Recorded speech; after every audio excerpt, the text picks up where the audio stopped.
Assalamualaikum warahmatullahi wabarakatuh. Selamat pagi pemirsa. Video ini saya buat untuk memenuhi nilai ulangan tengah semester 2 dasar penyiaran saya. Sebelumnya, izinkan saya untuk memperkenalkan diri. Saya Muhammad Wisnu Darmawan dari Prodi Ilmu Komunikasi kelas B dengan NIM 32802210073. Saat ini sistem penyiaran digital sedang digencarkan oleh pemerintah Republik Indonesia. Mulai tahun 2022, penyiaran sistem digital akan diterapkan secara menyeluruh di Indonesia. Digital penyiaran merupakan tuntutan teknologi yang tak terelakkan bagi Indonesia. Terbitnya UU 11 2020 tentang Cipta Kerja pada November 2020 memberikan angin segar terhadap rencana migrasi penyiaran ke teknologi digital di Indonesia.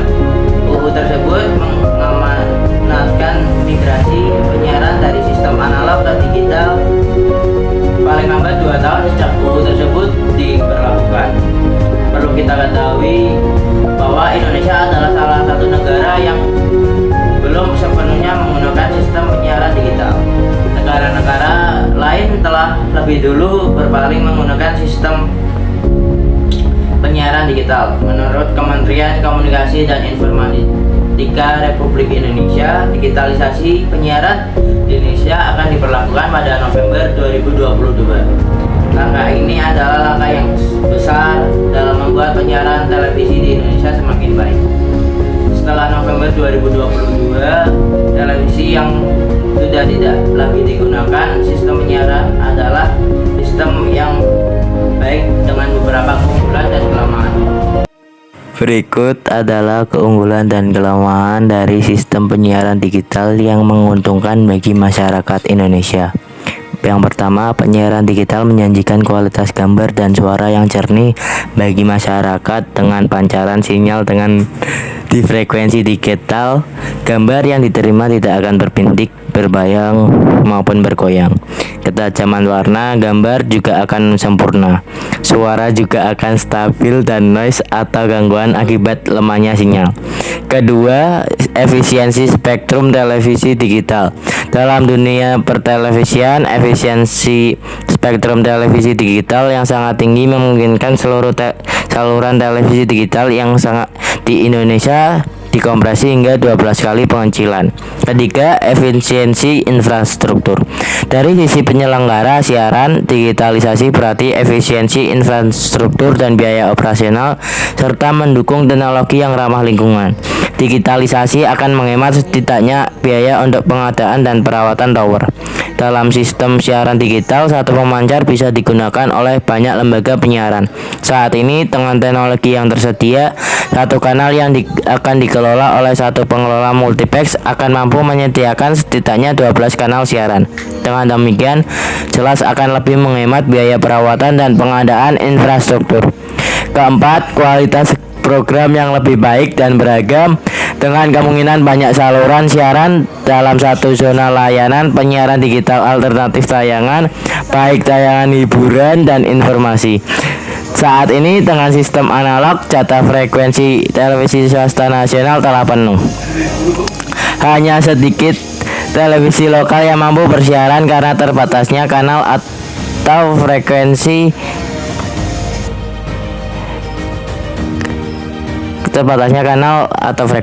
Kelima, memungkinkan alokasi frekuensi digital untuk sistem peringatan bencana atau early warning system. Sistem penyiaran digital sangat memungkinkan memberikan peringatan bencana secara cepat karena adanya alarm di perangkat penerima siaran digital, STB maupun perangkat televisi digital yang bisa terhubung langsung ke sinyal pantauan BMKG dan BNPB atas situasi kondisi iklim, cuaca, dan potensi bencana. Fungsi ini makin krusial mengingat Indonesia kerap dilanda bencana alam seperti gempa, banjir, dan gunung meletus.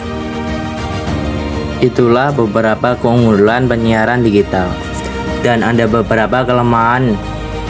Yang pertama, Kendala operasional dalam proses migrasi total dari teknologi analog menuju digital sangat terkait dengan kesiapan mayoritas penonton televisi di Indonesia yang masih menggunakan televisi analog receiver konvensional. Kondisi ini akan memperlama proses total digital karena mau tak mau kebijakan simulcast harus memperhatikan kecukupan waktu.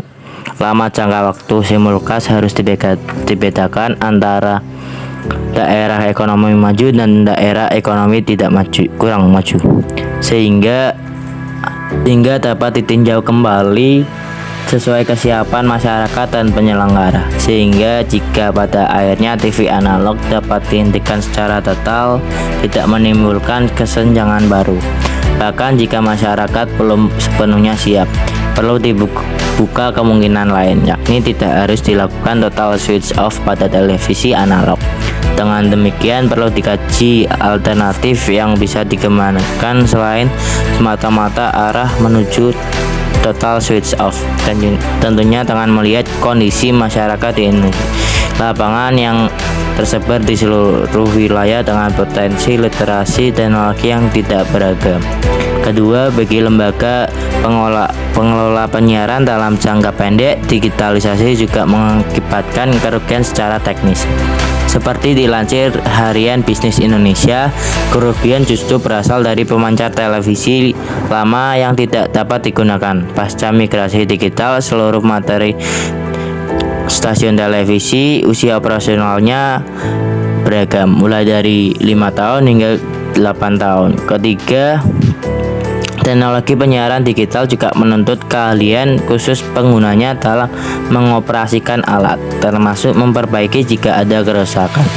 Jika ada kerusakan, keahlian dalam kaitan ini sangat terkait dengan sumber daya manusia yang harus mengikuti dan mampu bersinergi dengan digitalisasi. Media penyiaran yang kelak seluruhnya menggunakan platform digital harus dipahami oleh operator-operator yang notabene secara teknis saat ini masih banyak mengoperasikan teknologi analog. Keempat, kesiapan akses set-top box. Sebagai teknologi transisi dalam pelaksanaan siaran digital, diperlukan teknologi bernama set-top box (STB), yakni sebuah perangkat tambahan berupa rangkaian konverter untuk menerima sinyal digital yang dipancarkan oleh sistem DVB-T2 yang kemudian diubah ke dalam sinyal analog agar dapat ditampilkan pada monitor TV analog. Dengan biaya yang tidak terlalu besar dibanding membeli pesawat televisi digital baru, masyarakat dapat menikmati siaran digital melalui penambahan STB untuk mengubah sinyal digital ke analog sehingga dapat dilihat dengan menggunakan TV receiver.